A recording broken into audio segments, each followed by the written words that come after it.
Nah, kalian kan dari tadi nanya kami nih, saya mau nanya ke kalian dong. Boleh.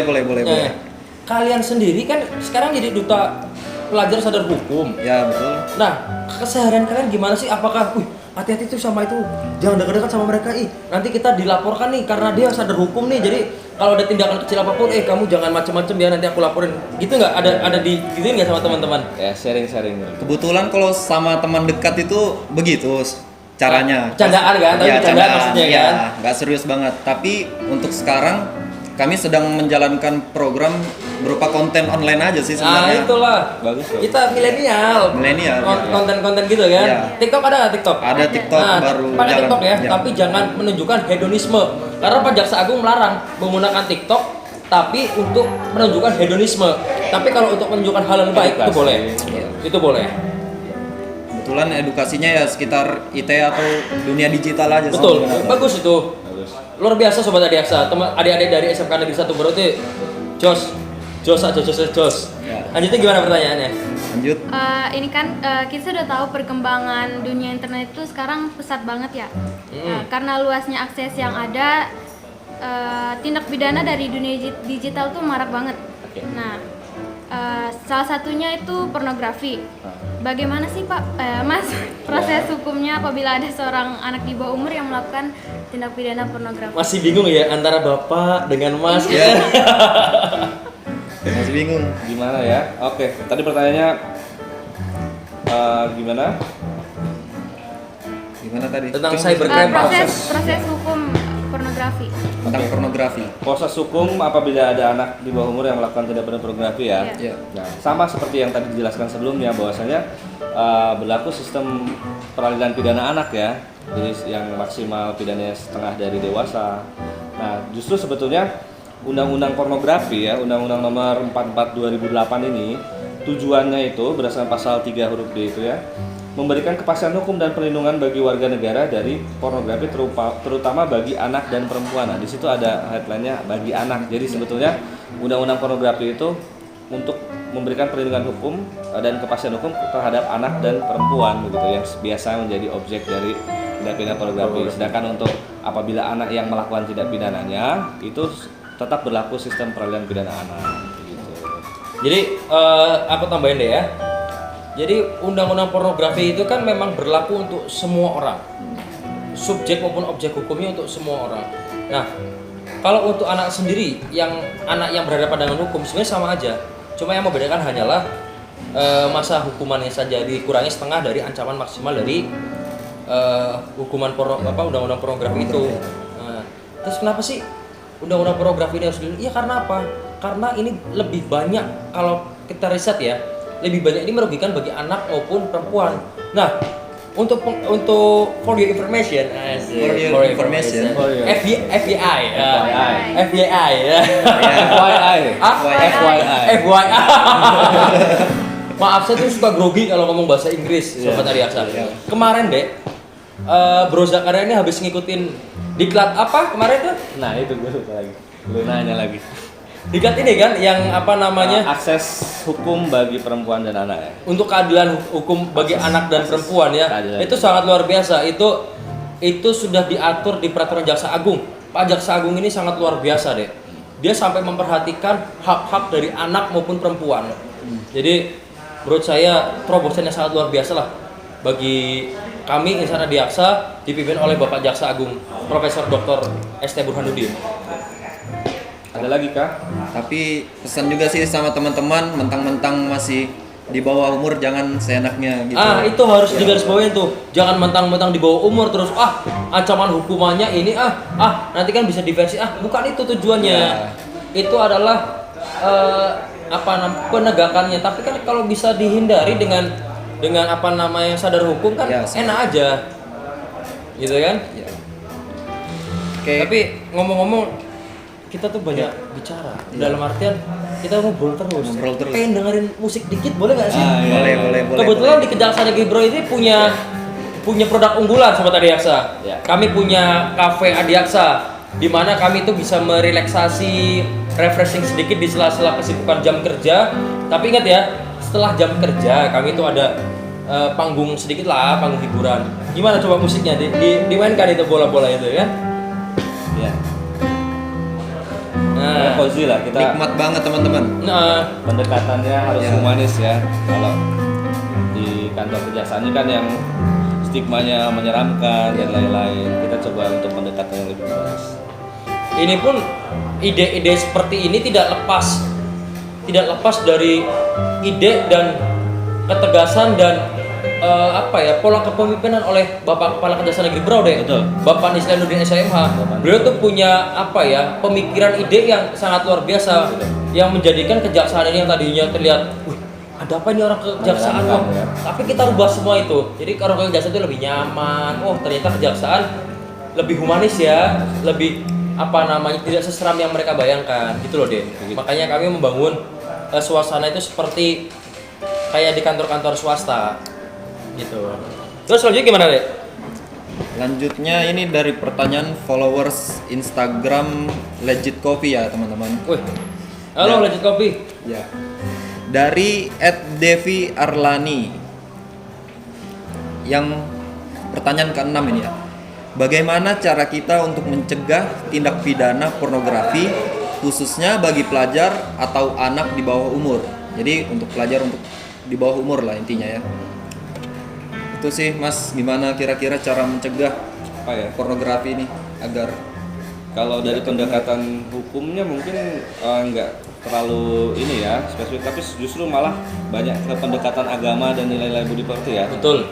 ya Kayak misalnya meningkatkan keimanan dan lain-lain. Karena memang itulah bentengnya paling kuat ya, mencegah itu kan. Nah begitu. Dan juga memang pentingnya mengetahui bahwasannya ada konsekuensi dari perbuatan misalnya memposting atau melakukan tindak pidana pornografi gitu. Pornografi ada kaitan juga nanti dengan undang-undang ITE begitu, karena apabila postingkan ke media sosial atau apa itu ada kaitan dengan undang-undang ITE tindak pidana pornografi itu. Jadi untuk mencegahnya jelas memang peran dari orang tua, keluarga, dari sekolah, teman-teman, Lingkungan terdekat ya. Ya, Jadi terdekat, betul. circle paling kecil dia itu ya yang dapat membentengi dia. Betul. Selain dari dirinya sendiri. Jadi kan sekarang banyak tuh aplikasi-aplikasi untuk berkenalan lewat online, Facebook, Tinder dan segala macamnya itu kadang-kadang itu yang banyak disalahgunakan. Karena anak itu belum paham betul tentang resiko-resiko atau dia belum bisa bertanggung jawab, makanya dia sembarangan. Karena seingat saya, Bro Jack, Yap. di Bro ini pernah ada ya kasus pornografi atau kasus pencabulan itu yang diawali dari perkenalan di dunia media sosial. Itu nggak satu dua, itu banyak. Betul. Wah, banyak sih. Jadi mohon maaf dia intens melalui media sosial dengan menyebarkan konten-konten pribadinya yang malah menjadikannya itu sebagai bumerang dia, menjadi ancaman kalau nanti kamu nggak melakukan hal tersebut nanti aku sebarin loh konten-konten pribadimu. Itu yang kadang-kadang sobat Adiaksa tuh harus berhati-hati, harus benar-benar berhati-hati, jaga konten-konten pribadimu lah. Jangan sembarang diunggah atau sembarang diberikan ke orang, jagalah privasi kalian. Gitu sobat Adiaksa. Bagaimana selanjutnya? Ini ada pertanyaan dari Mbak Maisaroh. Maisaro. Hai. Saro, halo. Apabila ada seseorang yang membuat suatu postingan berisi wajah orang lain dan orang tersebut tidak menginginkannya, apakah ada hukum yang berkaitan dengan hal tersebut? Oke. Itu terkait undang-undang ITE. informasi dan transaksi elektronik ya, ITE ya. Itu memang mungkin sambil ngobrol dulu saya cari dulu jawabannya Nah, ya, sambil sharing gitu. Kalau itu kan namanya dia menggunakan kalau saya istilahkan tuh anonymous. Ya, Anonymous.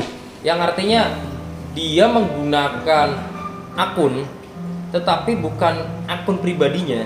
Dia menggunakan gambar, data diri orang lain untuk melakukan bisa melakukan kejahatan atau melakukan hal-hal yang tidak baik lah. Nah, itu ada aturan sendiri di Undang-Undang Informasi Transaksi Elektronik di Undang-Undang 11 tahun 2008. Tapi lebih tepatnya nanti Bro Zakaria pasti itu lagi cari. Ada. Itu memang sebenarnya itu sangat melanggar. Katakanlah begini. Kan lagi rame nih kadang-kadang orang mohon tidak ditanggapi apabila ada permintaan transfer dana dengan Facebook atas nama saya, atau mohon untuk untuk mohon diindahkan apabila ada yang meminta transfer atas nama, contoh katakanlah saya seorang jaksa gitu ya, jaksa Anggit dengan nomor sekian, tapi bukan nomor pribadi saya, tapi fotonya pakai foto saya yang mengatasnamakan saya untuk meminta-minta atau membuat suatu perjanjian yang tidak halal lah istilahnya begitu. Nah itu saya dapat memidanakan dia atas dasar menggunakan data pribadi orang tidak semestinya. Nah kalau tidak salah itu di pasal kalau nggak 31, 32 Undang-Undang ITE saya lupa. ITE saya lupa itu, tepatnya saya lupa. Kalau 27 ITE itu tentang pencemaran nama baik.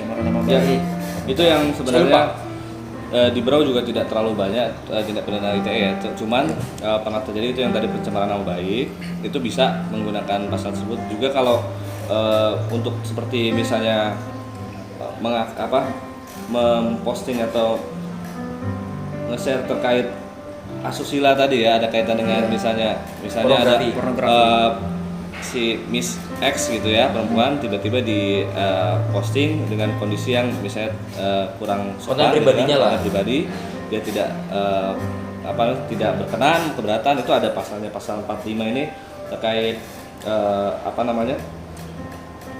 melanggar kesusilaan ya kan. Setiap orang yang dengan sengaja dan tanpa hak mendistribusikan atau mentransmisikan atau membuat dapat diakses informasi elektronik atau dokumen elektronik yang memiliki muatan yang melanggar kesusilaan sebagaimana pasal 27. Nah itu ancaman pidananya 6 tahun atau denda paling banyak 1 miliar kan. Nah terus juga di ayat 2-nya juga terkait perjudian, terus ayat 3 terkait penghinaan, pencemaran baik yang tadi, terus terkait juga ayat 4-nya mengenai pemerasan apabila misalnya dia posting terkait pemerasan ya kan gitu, menggunakan media elektronik.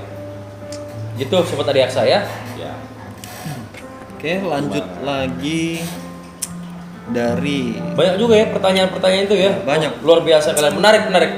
Ini sangat menarik untuk edukasi kalian lah sobat Adiaksa ya. banyak yang antusias juga sih ngisi question box-nya juga. Alhamdulillah berarti mereka ingin partisipasinya gitu kan. Nah, yang ke-8 ini kebetulan nickname-nya susah banget disebut. Waduh. Jadi kita aku sayang kamu bukan selamanya forever gitu, bukan? Oh, bukan. Hulk bla. Ya. Jadi yang ke-8 itu kawalan. Iya. Tuhan. Kayaknya second akun sih itu.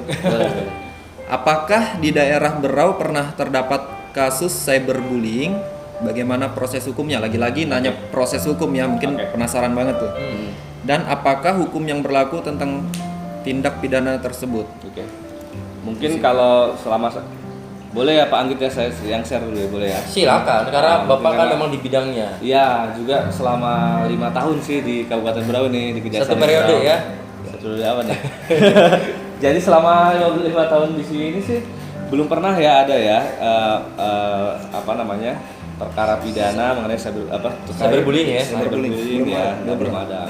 Atau misalnya terkait bullying yang nggak pakai cyber misalnya ya, itu juga jarang. Tapi untuk perkara pelakunya anak tadi itu, anak berlawan hukum yang melakukan tindak pidana penganiayaan, itu mungkin juga awalnya itu dari bullying ya. Perundungan ya, awalnya dari bullying. perundungan ya. Walaupun ini nggak bisa disampaikan ya, Miss X lah itu kan. Ya, waktu itu perempuan karena memang di dalam Undang-Undang Perlindungan Anak juga ini yang paling penting, bahwa kita sebagai penegak hukum juga tidak boleh menyebarkan nama pelaku, identitas dan juga korban. Itu paling penting juga untuk menjaga keberlangsungan tumbuh kembangnya anak tersebut begitu. Jadi pernah ada itu mungkin memang dari awalnya dari berkas perkara itu disebutkan bahwa awalnya dari bully-bulian ternyata saling olok mungkin ya, mengolok, ternyata emosi dan berkelahi bahkan menggunakan silet saat itu. Dan itu kenanya pasal 351 ya, 351 ayat 1 penganiayaan ya itu. Nah itu pelakunya anak, korban anak begitu. Itu pernah, tapi memang ya itu berawal dari bully-bulian dan lain-lain gitu. dan bahkan dari ejek-ejekan di Media WhatsApp sosial. itu termasuk Betul. cyberbullying juga ya. Betul. Mas Anggit ya. Betul. Itu Jadi berawal dari situ. itulah sangat apa ya, sangat berbahayanya yang namanya bullying atau perundungan, itu sangat bahaya menurut saya. Yang pertama, dia bisa mengkerdilkan seseorang. Yang kedua itu dia dapat memendam rasa yang sangat sakit, dan itu bisa, orang kalau sakit udah sakit hati bro, itu tuh bisa ngelakuin hal apapun. Ya, betul. Kalau orang kalau udah sakit hati, diejek, diolos segala macam tuh, dia bisa buta akal, dia bisa lakukan hal apapun gitu loh. Jadi menurut saya sudahlah, kita bercanda sewajarnya aja. Jangan perundungan, jangan dibully, jangan mentang-mentang saya pendiam, jangan mentang-mentang mohon maaf saya prasejahtera, jangan mentang-mentang saya kurang pintar apa segala macam tuh saya dikucilkan apa, aduh, akhirnya ternyata setelah berapa puluh tahun kemudian dia jadi bupati Berau. Nah, ya kan? Bisa jadi gak ada yang tahu, jadi, ya kan? nggak ada yang Atau tahu dia jadi depan. gubernur gantikan Pak Isran Nur, kan gak ada yang tahu, Iya. ya kan? Itulah maksud saya, jangan ada perundungan, jangan merendahkan seseorang, martabat seseorang itu janganlah. Bertemanlah dengan baik. Ya, betul. Karena kita tidak tahu kedepannya teman kita ini akan menjadi apa dan akan bisa berbuat apa untuk kita, bangsa kita, atau buat siapapun gitu loh. Gitu Sobat Adiaksa. Walaupun ejek-ejekan di media sosial itu jangan ya teman-teman, nanti akhir-akhirnya jadi perundungan juga. Jangan. Masih ya kalau ejek-ejekan sebatas apalah, Ya. kan ada batasannya ya oke lah, karena masih remaja, masih muda, candaan warung kopi itu masih oke lah. Tapi kalau udah menyarat ke perundungan dan segala macamnya, merendahkan martabat itu janganlah. Jangan, sudah. Nanti menimbulkan hal yang kurang baik.